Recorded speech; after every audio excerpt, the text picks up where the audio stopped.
که ازبکستان، تاجیکستان خدا خواهد این یک درختی دو شاخه است. الحمدلله ما با ویا هستیم و یا با ما هستند. ما ویا را دوست می‌داریم و یا ما را دوست می‌داریم. چون در اسلام ملت نیست خدا خواهد کسی که لا اله الا الله محمد رسول الله میگه و ان شاء الله برادری ما و شما است. کسی که در اینجا مثلا سهم گذارنده شده است البته خدا خواهد از که از دیگر دولت باشم اجرش ان شاء الله خدا خواهد اعلی خدا خواهد می‌دهد. و یا چون که از نام تمام باشندگان دهه هوشیار و تمام برادران تاجیکستانی، قرقیزستانی، ازبکستانی و دیگر دولت‌هایی که برای ما دست یاری دراز کرده اند به همشون میnnتداری بیان میکنیم.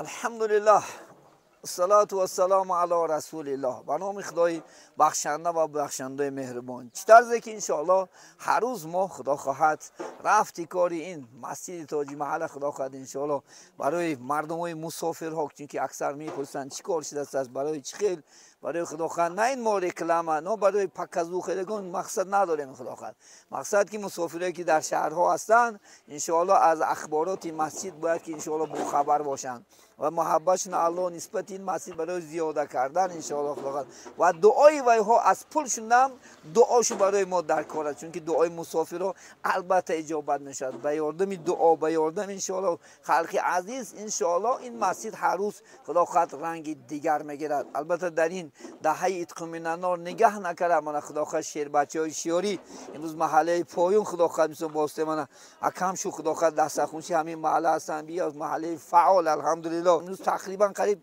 80-90 آدم دو گروه سه جان در کار کرده شکر به خدا. البته خدای تعالی مهری ما زیاده کرد نسبت این خدا خواهد خانه خودش و انشاءالله این خانه دو دنیا سعادت دارد. این دنیا هم خدا اجرش میتید انشاءالله پاداش خدا خواهد در قیامت هم میتید خدا خواهد انشاءالله برادرها ماندن نشین خدا خواهد انشاءالله خدا انکشو قوتت یک سخن میکردی درباره رفتی کاری روز خدا خواهد. خب البته السلام علیکم و رحمت الله و برکاته. سلام. دنیا بسیار خوب قید کردن. البته در اینجا امروز باشندگان محله پایان دهه هوشیار زیاده از 60-70 نفر اشتراک کرده شدند. البته اینو آدمای خوشبخت میباشند که در بنا کردن بنای یک عزیزترین انسانیت اشتراک کرده شدند. البته این مسجد جایی هست که هر یک بنده به خدای خود مثال مراجعت میکند درد میگوید بسیار طلب میکند انشاءالله. البته من با قوه خلق با قوه برادرانی که بیرون از من مثال دهه ما از بیرون از دولت ما از روسیه ایستاده از دیگر دولت‌های روی دنیا ایستاده ما یاردم کرده استادن برای ساختمان مسجد. البته خدای تعالی اجر و ثوابش رو می‌دهد. آنهایی که حتی یک تنگه یک سوم یاردم کردن وارد داریم اجرش هست آخرت خود را آباد کرده استادن همون شخصان. البته برای ساختمان سرداری کردن ساختمان مسجد به دامدام موجب الله و تمام باشندگان همه دهه هوشیار آنهایی که حتی یک سنگ یک خلق یک غش گذاشتن و همشون میnnتداری بیان میکنیم. البته باور داریم که سالهای سال 100 200 500 هزارها سال خدا خواهد این مسجدی که امروز ساخته شده است با خلق خدمت میکند. آنهایی که در همین ساختمان اشتراک کردن البته اجرش رو میگیرند انشاءالله. دنیای آینده خود را آباد کرده است فکرانه هستیم انشاءالله. رحمت به شما معلم اونهایی که به همین ساختمان مثل سرداری کرده شدن سر و برش را مثل خدمت کرده شدن رحمت سلامت مانده نباشه. شما هم انشاءالله رحمت خدا خواهد برادرها که در این ماه رمضان نگاه نکرده خدا خواهد حتی اکثر مدهری روزه خدا خواهد انشاءالله برای رضای خدا قدم رنج کرده شما هم انشاءالله در امروز تو درس کو تو همه بارده که درجه خدمتدان امروز نه روز خواهد کسب و کارش نه الله برکت نماید. دورهای پیری خدا خواهد اگر عمرمون باشه همینجا که اومده خدا خواهد یک زیبا خدا خواهد تو عبادت کرده روزی خدا یافتن الله هممون نصیب بده. همیشه شاد باشیم همیشه خوره باشیم.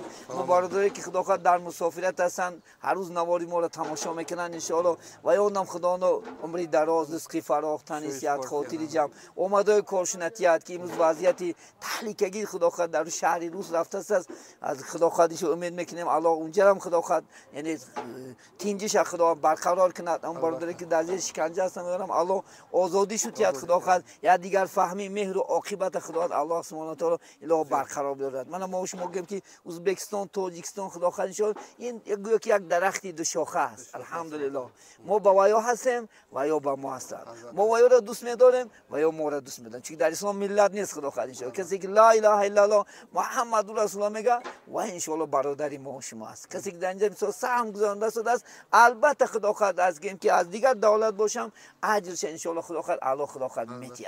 و یا چون که بنده خدا هستن امتی محمد صلی الله علیه و آله، همین همیشه شاد باشن، همیشه خرم باشن. من روزای نزدیک خدا خواهد عید اومده است، خداوند رسول به روز خرسندی شادی خدا خواهد و نمازن پگاه شب خدا خواهد شب قدر از شب اجابت دعا دائم در دعا باشیم که زودتر با الله سبحانه و تعالی این خانه را به انجام رسیدن شه. الله برای همه ما شما مناسب بیند. آخر دعوانا ان الحمد لله رب العالمین. السلام علیکم و رحمت الله و برکاته. البته استاد از نام تمام باشندگان دهه هوشیار و تمام برادران تاجیکستانی، قرقیزستانی، ازبکستانی و دیگر دولت‌هایی که مثلا برای ما دست یاری دراز کرده استان به همشون میnnatdاری بیان میکنیم. الله آخرتشون آباد کند. چه نیت‌های نیک دارند و نیت‌های نیک رسند در اویلاشون تینجی باشد. و سعادت دو دنیا بیند. در روزهای مبارک رمضان روزها عبادت‌ها همه کردگی نیت‌های کارهای نیک شد خدا به درگاهش آمین آمین آمین آمین آمین ان شاء الله. و یارم روز امشب خدا خواهد تکلیفش میکنه ان شاء الله. خدا خواهد همینجا میآید ان شاء الله. این مسجد همه روی دنیا مسجد، نه اینکه برای یک شور زمین، برای همه مسلمانان روی دنیا. این خانه در خدمت همه برادران هستند. آقای گوشیما و یا هم شاد باشن، خرم باشن، در پناه الله مهربان باشن ان شاء الله. برای یاردم شو هزار رحمت.